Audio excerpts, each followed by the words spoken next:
Good afternoon, ladies and gentlemen. It's a new edition of Africa Today, and today we're going to discuss on the phone call between President Abdel Fattah al-Sisi and the President of South Africa. The phone call tackled, of course, the enhancing the bilateral cooperation between the two countries, also enhancing the cooperation and collaboration between the countries, or the African countries, and the South relationships, and how this will contribute to broader continent integration within Africa. Well, to shed more light on this, we are delighted to be joined over the phone with Her Excellency Ambassador Sou'ad Shalaby, former Assistant Foreign Minister.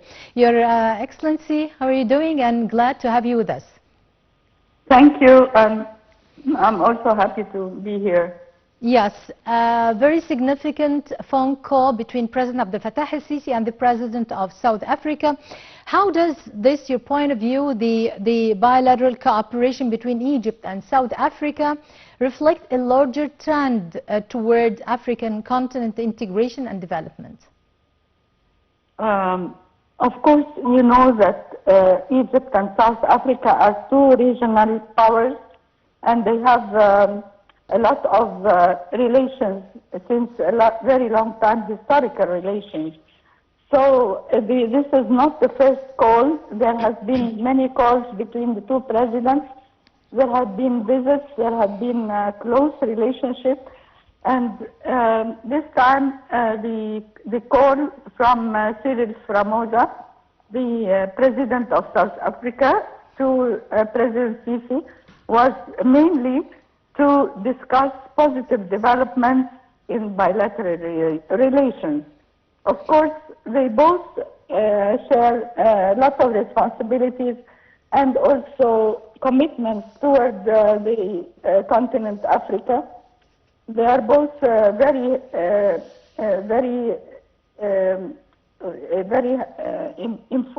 involved in the problems of Africa, whether it is in the United Nations or in the African Union.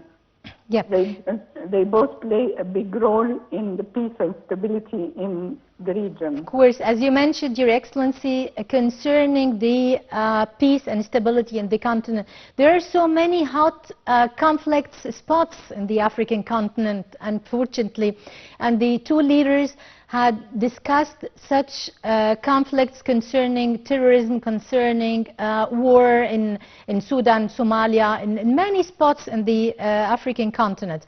How are the two countries, Egypt and South Africa, are really supposed to play a strategic role as main pillars in the continent to reveal peace and stability again within the country or within the African continent?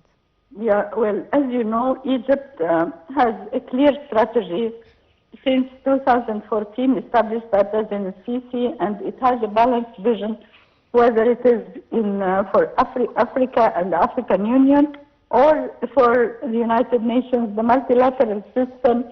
It has a very balanced international relations with all countries in the world. So especially with South Africa, there has been many instances that Egypt and South Africa has collaborated and coordinated in order to reach the aspirations of the people for justice and balanced representation.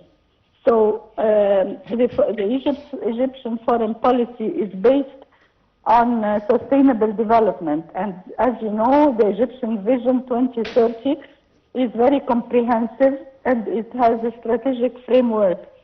And this is what is the main issue that is being discussed with all African countries, especially South Africa, because they have the basic principles of social justice and empowerment in the United Sustainable Development Goals. Yeah. So the leading role of Egypt is inspiring many countries, especially South Africa, so that they can both deliver solutions to the problems of Africa, whether, as you mentioned, whether it is Sudan, whether it is Somalia, whether it is West African region, where there are many problems of terrorist attacks. Yes, and of course the two countries could really play a pivotal role in pushing diplomatic and political means to solve such problems and conflicts. Yes, your ambassadress, I'd like to ask you here concerning the economy or the trade volume. When we talk about the free trade African area, the discussion had also tackled this issue or this file in particular. It would be the largest ever African trade zone in the worldwide concerning the number of participating countries. How do you find the free African trade area? This is also another issue that was discussed by the two presidents, because they both agreed to expand a cooperation in various fields in order to serve the interests of both Egypt and South Africa. And this is one step towards enhancing integration within Africa, because the integration within Africa depends on increase of trade between the two, bilateral trade, of course. So there was a focus in the talk on economy, on trade, on investment, on ways to enhance the trade and bilateral trade, and to increase the Egyptian investment in South Africa, because enhancing and supporting bilateral relations will overall push the trade agreement, which is the free trade agreement between all countries in Africa. So, of course, this is very important to increase, because the imports from South Africa are more than our exports, and that is that has to be corrected. The balance of payment has to be corrected. Yeah, you're right, as you mentioned, there are so many successful examples of joint initiatives and agreement between Egypt and South Africa that have previously contributed to the development of the African countries.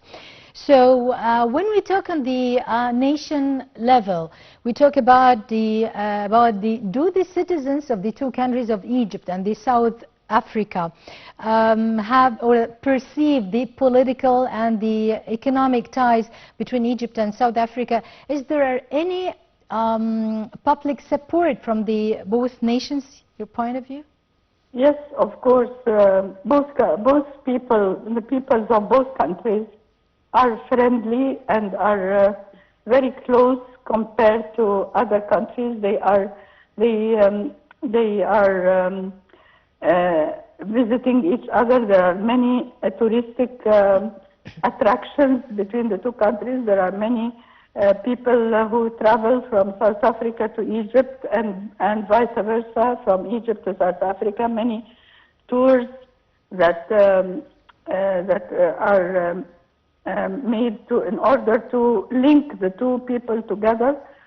Especially that we as Egyptians are very much liked in South Africa because of our political stand during the apartheid. Egyptian people and the Egyptian government were very much supportive of the anti-apartheid regime. They were very supportive of the African rights, South African rights of and the independence of South Africans from the racial regime that was there before 1960. Yep, and we are actually really so much devoted to the all the African countries, in particular the nation of or the the republics of the South Africa or any other African country. Your ambassadress, Your Excellency, Ambassadress Sou'ad Shalaby, former Assistant Foreign Minister, many thanks for being with us. Also, President Abdel Fattah al-Sisi comments the African Development Bank for transformative impact and reinforce strategic partnerships. Let's watch this report. President Abdel Fattah al-Sisi praised African Development Bank Group's President Akinwumi Adesina for his visionary leadership during an official meeting held in Cairo on May 11th, highlighting the bank's pivotal role in advancing critical investments in Africa over the past decade. The meeting outlined an enhanced operation framework focusing on renewable energy infrastructure development and private sector growth, while emphasizing job creation, food and water security, and local manufacturing as key priorities. President el-Sisi praised the African Development Bank's partnership with Egypt and Adesina's leadership, which had transformed the bank into a catalyst for sustainable growth across the continent. President el-Sisi said that Egypt remained committed to strengthening the partnership. The meeting highlighted the progress of Egypt's Nexus of Water, Food and Energy (NWFE) platform, the country's integrated national program supporting its climate commitments. The African Development Bank has emerged as a leading partner in mobilizing financing and technical support for this initiative, notably under the water pillar of the program, where it has approved $800,000 of grants for the preparation of the technical studies related to 5 desalination plants.